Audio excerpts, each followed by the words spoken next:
Hey guys, how you doing? Tekking here. Well, today's Sunday that I'm recording this, but unfortunately there's no One Piece chapter. That's on break this week, of course. So instead, I decided to voice my opinion on something. This is something very important. I'm going to get up on my soapbox, so to speak, and address the masses here on this very serious issue. I have been firmly behind this for a long time. You thought I was going to show boobs there when I said firm, right? Well, actually, you're wrong. I'm actually going to show an anime butt. Because it turns out, last night, while you were asleep, you actually slipped into the parallel universe where I'm really into anime butts now instead of anime boobs. Everything else in the universe is the same, it's just you're there, okay? You might come back to the original universe, I don't know, but that's where you're at right now, so you better get used to it. But anyway, no, this is something I've been behind for a while now. Animating cover stories. Where do you feel about this? Where do you stand? I think a lot of One Piece fans really want that to happen. The fact that Oda does these little cover stories focusing on characters we haven't seen in a while. Usually the villains or like the antagonists of an arc, you know, like after Luffy defeats an enemy, what happens to them afterwards? Because Luffy doesn't make it a point to like brutally kill his enemies. You know, he doesn't like pound Lucci's face into the ground like Lucci like jet gatling and Lucci's like, oh, I am bested. Yeah, not yet, you're not. And, you know, he just keeps going to town. No, Luffy doesn't like to do that, so many of the people Luffy has given a gum-gum beatdown to before, you know, they're still alive out there in the world, but what are up with them, right? And so that's where these cover stories come into, and not every single one is focused on a previous enemy. A lot of them are, though. There was one focused on Jinbei, there was one focused on Ace, and yeah, they're really simple stories, but a lot of them do tie back into the main storyline of One Piece. So saying that these are just like filler things or they're just like little joke panels that Oda creates is just not, that's just not accurate, okay? Many things that happen in cover stories circle back to the actual story. A perfect example of this, and the reason I'm making this video right now, is because recently in the One Piece anime, we get to see Caribou again. Yeah, here he is, hanging out in the Udon prison working with Luffy, you know, backbreaking labor in the Udon mine. And I can't believe it, like a lot of people that only watch the anime, of course, have no idea how he got there. So I got a lot of messages and I saw the post on social media and stuff like, what's Caribou doing there? You know, last time I thought he was on Fishman Island, right? Because he was on Fishman Island, and I mean, the anime even gives you a brief, like, bulleted point rundown of where Caribou was at and how he got there, but the anime rushed through it, and it wasn't very, like, thorough. Basically, what the anime said was like, yeah, remember Caribou? The Straw Hats ran into him on the way to Fishman Island, he got captured, and they ended up on Fishman Island, he tried to glomp all the mermaids into his swamp, Luffy beat the crap out of him, then Peckham's beat the crap out of him, and, yeah, then after that, he ended up in the New World, captured by the Marines, he ended up on an island reading a revolution, and the next Drake showed up out of nowhere as a giant dinosaur, and he defeated him, and he threw him in the Udon prison.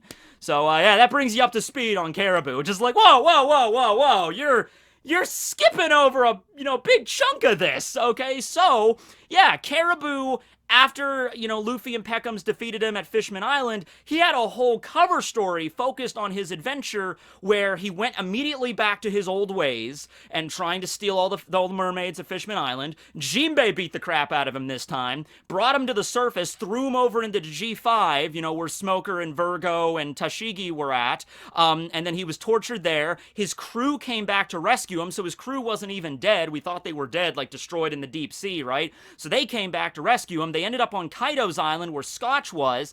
There was a revolutionary leader there that resembled Caribou that died, and so Caribou took up the mantle as the new leader of this revolution, and then X-Drake showed up and then squanched the revolution, and then he got thrown in Udon prison. So there's a lot more you can work with that, and I'm just going out here, I'm saying, when you animate these cover stories, if you're actually going to take the time and effort to animate the whole entire story, you could get a good solid episode or two out of this, right? I often hear the reason that Toei doesn't do that, the reason they don't animate cover stories is because the cover stories do not focus on the Straw Hats, right? The Straw Hats don't appear because that's the point of a cover story, looking at seeing what else is going on in the world, you know, not with the Straw Hats. So maybe they feel like, oh, if Luffy or Zoro or Sanji, they're not part of the cover story, if they're not part of the episodes won't do well, or they're not just gonna, they know nobody would watch them or something. Maybe that's a concern. But I'm like, hey, listen, you know, you're sacrificing kind of like part of the story when you do that. Okay, like, for example, there's like little things that, you know, pop back up that you just don't really know about, like Jinbei finding a poneglyph and giving it to Big Mom. I don't think that was. I think it was like addressed offhandedly in the anime that Jinbei found a poneglyph and gave it to Big Mom. That was touched upon in Jinbei's solo journey, Night of the Sea. Hachi, he's defeated at Arlong Park and then he ends up at Sabaody. How did he get there? Once again, they give a very brief, like, bulleted point note on, like, oh yeah, I escaped from the marine ship and then I ran into Kami and Papagu and now we're running a takoyaki stand. It's just like, in the anime, it's like, alright, cool, we'll roll with that, but it would be a lot cooler to actually see the whole story, and especially considering in the anime you have a concern where if the anime starts getting too close to the manga, you obviously can't continue the anime, right? So that's why that's a lot of other complaints people get from Toei. I mean, people get to Toei, because typically every episode of One Piece is probably going to be equivalent to one chapter of the manga. It's usually like a 1-to-1 ratio, and sometimes it's even less than that. Sometimes they even adapt less than a chapter, and people got really mad at Toei for that, because a lot of times in the One Piece anime, they'll drag things out with the opening and the recap from the previous episodes. It hasn't been super bad recently in Wano. Although I do think we're going to get kind of a Wano filler next episode. From looking at the preview of the next episode with Zoro and Yasuie, it does seem they're going to add a little bit of filler to that, but I'm okay with a little bit of it from time to time. And honestly, like, this is something that I think mostly I'm just for and everything like that.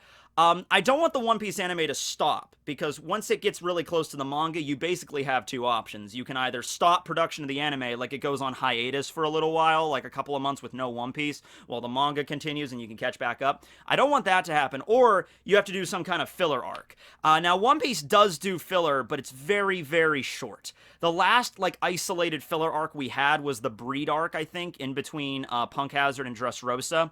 That only lasted, like, 3 episodes. We also get some movie tie-in episodes, which aren't the exact same thing as filler because they're trying to promote the movie. So we get, like, the Silvermine arc in between Dressrosa and Zoe, and then we also had the filler arc that just happened, like, because of Stampedo, where Luffy teams up with Hancock and they beat that bounty hunter dude.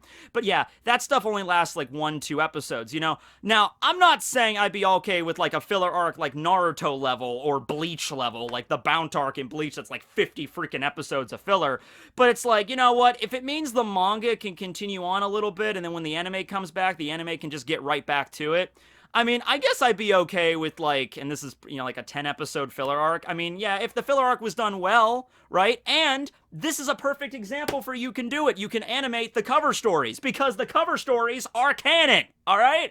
So if you're just, like, if Toei were to come out and say, all right, guys, here's the deal. We're getting too close to the manga, so we're going to stop, the Wano story right now, and we're going to do filler. Everyone would be like, no, but we're going to animate the cover stories in One Piece. You might not be okay with that. There might be some stuff. We want more Wano. But it's like, hey, after the filler's over, we do have more Wano. We can get back to it, and we should have a lot more space to work with here. And the cover stories, that would be a perfect opportunity for that. I think the only reason that they don't do it is, because the Straw Hats aren't the main characters there. I mean, I guess you could figure out some way to shoehorn them in like, flashbacks and stuff, but not really. So some of the cover stories have at least been touched upon before because they essentially had to, like Caribou. Like, they had to touch upon Caribou's cover story in the anime or else no one would understand how the hell he got to Udon. Same deal with Wapple, too. When Wapple showed up at Reverie, they basically had to show, little, like, snippets of his cover story or else nobody would know how Wapple ended up there, right? They did do buggies, I think. This was way back in the early days of One Piece, though, where they had, they're not really sure what they were going to handle yet or how they were going to do it. So I think we pretty much got the entirety of Buggy's, like, little side story there after the battle, after Buggy was sent flying at the end of East Blue. We got, like, 2 episodes for that. And that's really all they would take. I mean, some of these cover stories you could probably get done in 1 episode, or maybe the longer ones, like Eneru's Great Space Operation, or, like, the CP9 Independent Report, things that deal with, like, really important characters. Maybe you can do 2 episodes for them. But, yeah, I mean, like, we did Buggies already. I also believe we did Kobe and Helmeppos as well. The Diary of Kobe Meppo, because that was, like, the second one. We didn't really do Django's. We did not do the Meet Baroque one. Eneru's Great Space Operation, CP9's Independent Report. Hachan's Seafloor Stroll, we can do that one. We can do... There was a lot that were, like, where are they now? Like, we saw what the people of Skypiea were doing after the events of the arc. arc. After we got back from the time skip, there was the decks from the decks of the world, where we got to see what all the people are doing all over the world, where the Straw Hats have arrived and touched upon their lives and everything like that. We actually got 2 of those. We got from the decks of the world after the time skip, and then we got from the decks of the world the 500 million Berry Man arc. So we got that twice, right? Those ones might be a little bit harder to adapt, but even so, you can just expand on the scenes a little bit, because those are like one scene from each part of the world. Like, here's what Dadan is doing in Fuchsia. Here's what Crocus is doing at the Twin Capes. And it's just like 1 panels each, but you can expand on that a little bit. I would really like episodes like that, because, you know, I'm a big fan of geography, and I'm also a big fan of, like, world building and everything like that. So if you want to take an episode or two and, like, all right, let's pause on the adventures of the Straw Hats, and let's see what's going on in the rest of the world. Here's what's going on at Whiskey Peak. Mr. Nine and Miss Monday got married and had a kid. You can expand on that for a couple of minutes. At the Twin Capes, Crocus is meeting with a mysterious man. You can touch upon that for a couple minutes. Dory and Broggy are still fighting, blah, blah, blah. Then we see what's going on with Baroque Works. You know, they're running a cafe out in the middle of the desert somewhere. Mr. Four is a pizza delivery man.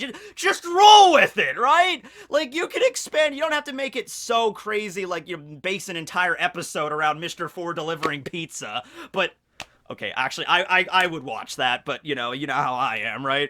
You know, it's like, okay, it's, oh my god, all right. Little bit of a headcanon fanfiction moment, but all right. Mr. Four's pizza delivery adventure. Okay.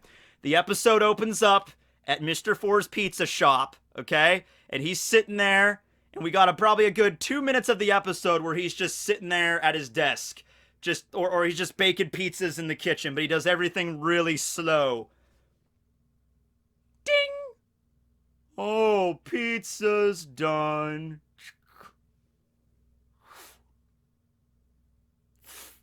Okay, he does that for about 2 minutes. Then he gets a phone call, and he's like, yeah, I'd like a pizza delivery.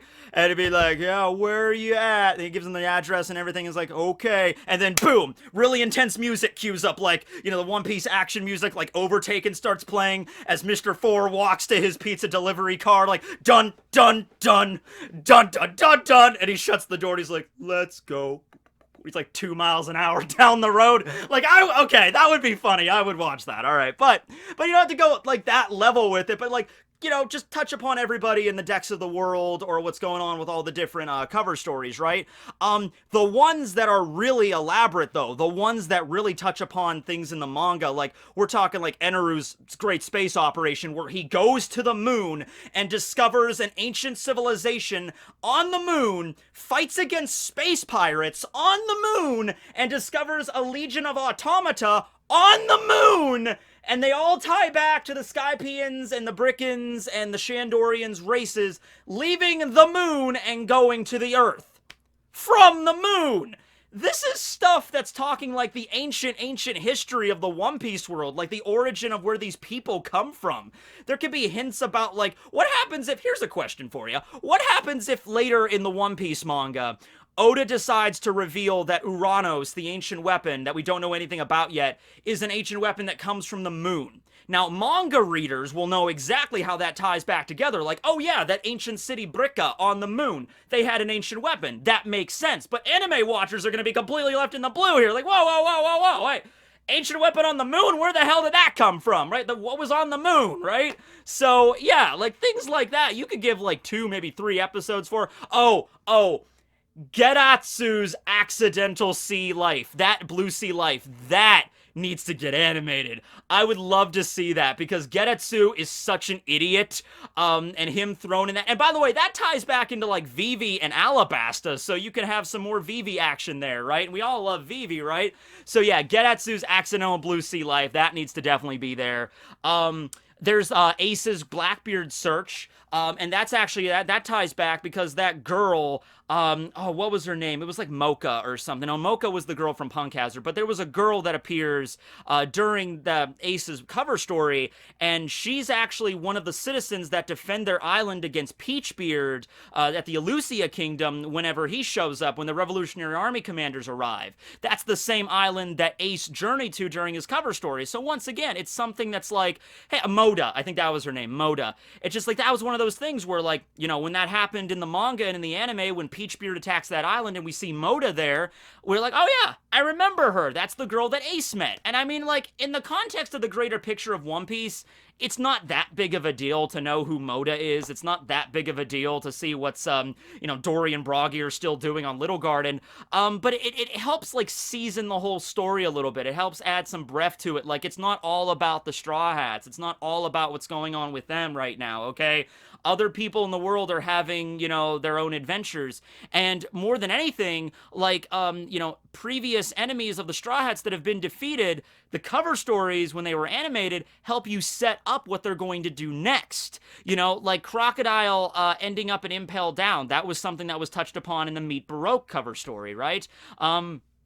So yeah, there's more to these stories and things. So yeah, if they were going to be like, all right, we're going to animate these particular cover stories, maybe they're not going to animate every single one, but we're only going to animate choice ones, like fan favorite characters, like Eneru, the Crocodile, the Meet Baroque ones, because Baroque works are pretty popular, CP9's Independent Report, and we're just going to animate those ones in like 2 episodes each. I'd be like, yeah, that's good. You know, that's a filler arc I could get behind, okay?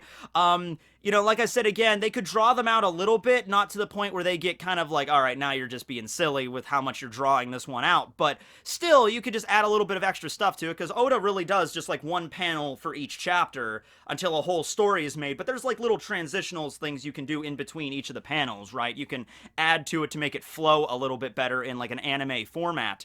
But yeah, what do you guys feel about this? Some might say too little too late, kind of, because like animating Wapple's cover story now, where Wapple has already been reintroduced into the anime because he's at Reverie, or adapting CP9's Independent Report, that might just confuse people, because at the ending of CP9's Independent Report, Rob Lucci was like saying to Spondum and Spondine, like, we're getting out of here, but one day we will return. So it seems to imply that they're going to head out on their own and do their own thing. But then now in the anime, they're all members of CP Aegis Zero, or at least we know that Kaku and Lucci and Spondum are members of Aegis Zero. Probably Khalifa and Kumadori are as well, but we don't know that for certain. So that might be a little bit confusing to anime watchers, like, you know, wait, they were part of Aegis Zero, but in the past they left. Well, how did they end up there? And we actually don't know that. Like, even manga readers, we do not know how they ended up from, like, leaving and then ending up in Aegis Zero. We don't know how that went down. But basically what I'm getting across here is, like, instead of making up a filler where Luffy just fights against a random enemy that you just created, like Oda's like, you know, somebody's like, hey, Oda, draw a random bounty hunter for Luffy to fight. Okay, here you go. All right, Luffy's gonna fight that guy. All right, he wins. Moving on. You know, instead of doing that for like the 50th time, you know, we're just like, I'm a big, strong guy in a filler arc. I'm really gonna bust your chops, Luffy. Boom. All right, great. Let's move on to wherever we're going that actually matters, right? There's a few that were good. Like, remember All Hunt Grout, I think, or Grunt was his name? Grunt, yeah, that was his name. Back at the Marine filler, you know, that was, oh no, yeah, I guess that would have been the last filler after Breed, because that took place between Zoe and Totland. Yeah, that wasn't a movie tie-in. Yeah, it would have been the Marine filler was the last one. But that one didn't last very long, and I actually enjoyed that Marine filler. Maybe you didn't, but I like that one as a filler. I thought, okay, you're doing something pretty cool there. It's the G8 arc also, where the Marines are like the center stage of that filler arc, and the Straw Hats have to seep into the Marine base. That was a really good one. You know, like this isn't hard. You know, making good filler is not really hard. It's just that a lot of times I think they just take the easy way out. You know, the easy way, like, there's like a cookie cutter way of doing filler, and that's like, okay, let's create a character that's really bad and mean, that has a devil fruit, and he does bad and mean things, and then Luffy beats him, and then filler arc's over. Like, that's the cookie cutter way of doing this, and it's happened a lot in One Piece, and there's other ways you could take it. The way the Navarone arc, the reason why that arc did so well, and that's probably like one of the best filler arcs in anime period, is because Jonathan was not like, I'm the big bad guy that's gonna defeat you, Luffy. Jonathan was like, no, I'm this kind of brilliant military tactician, I'm a vice admiral, I'm gonna try to beat Luffy through like more of like a chess game sort of deal, right? And Luffy and his unpredictability and everything like that that kind of worked, you know, against Jonathan there, and he's trying to, like, figure out how this works. You know, that's the way that worked, because Jonathan was such an interesting character. You can tell people actually sat down to create Jonathan's character and his personality. It wasn't just like, all right, Jonathan's gonna be a big muscular dude that swings a giant axe around. All right, there you go, we're set. They could have easily have done that, but no, they wanted to make a decent filler arc out of it. So, like, think more like that. Try to think out of the box a little bit, right? You know, make it so it's like, actually, you know what actually did a really good job of that? The Nebulandia OVA. I actually really dug that one, where we had a brilliant military marine tactician. Like he analyzed everything with the Straw Hats. He took a look at all of the Straw Hats and all their devil fruits and all their personalities and all their strengths and all their weaknesses, and he devised a way to capture them. And of course, I mean, it was an OVA. The Straw Hats have to win at the end of it, but he did really good. Like, what he was doing was really smart. Like, I've studied you, Luffy. I know what you're weak to. I've studied Sanji. I know what he's weak to. Beautiful ladies. You know, I'm doing all of this stuff. I got Foxy involved as, like, my proxy to get to gaining contact with you. So, like, I really like stuff like that. You know, where you're just like, okay, we're going to take this a different angle. And that was an OVA. That was like an hour-and-a-half long special. So you could definitely do stuff like that with fillers, or you could just adapt the cover stories. Either way, I'll be okay with that, right? So, I'm not necessarily afraid of filler, it's just that it has to be done well. And more often than not, they kind of drop the ball on that, or they take the easy way, cookie cutter way out. So, yeah. You have anything to add, Barry? Yeah, I forgot about that. Alright, I'll make a video about that this week. Alright, thanks for watching, everybody. This will be Tekking101 signing out. Have a good day, everyone. By the way, I'm only up to, like, Chapter 11 on Goblet. We're gonna be a while.